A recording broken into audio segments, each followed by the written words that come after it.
I can't imagine what you've seen and put up with in the business that you're in. Yeah. It's in the 80s and 90s. In the 80s and It's 90s fun. especially. Yeah, totally. Wow. Yeah, totally. Wow. I've got some good stories. I bet you do. I got through to the next round. Next round of what? The Mission Mars space program. What the hell is that? I'm going to Mars. So you're a very prolific television director. Mm-hmm. Had you always wanted to make movies?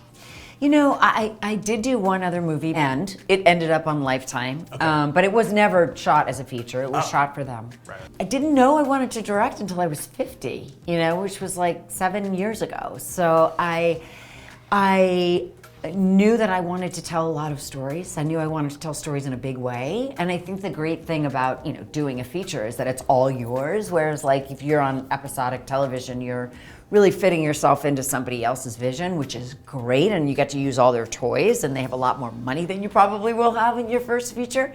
But it was great to be able to tell something from start to bottom. Yeah. What drew you to this script? What made you want to direct it? You know, I thought it was first of all, incredibly entertaining, funny, sad, hopeful. It had a romance. It had like the possibility of adventure, you know. So it had like everything in a bag of chips, and also a dysfunctional family at the center of it. You know, that's totally my jam.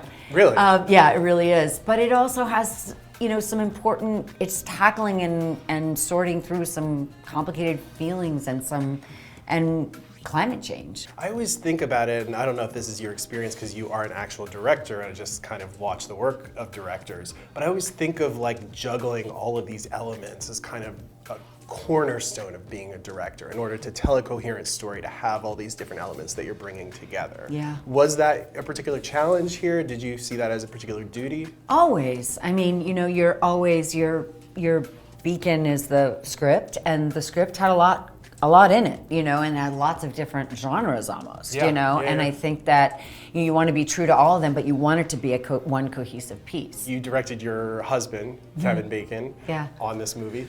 Is it cathartic to have the kind of absolute authority over your husband that being a director confers?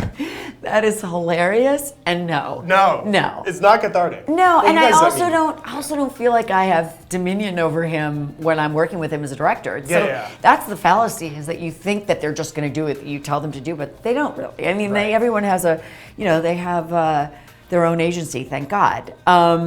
But I can tell you that he's great at taking direction, and that he will take direction, and that it's something that he and I have been doing all along. You know, I mean, we've been together for almost 35 years, and you know, we're always guiding each other and collaborating with each other.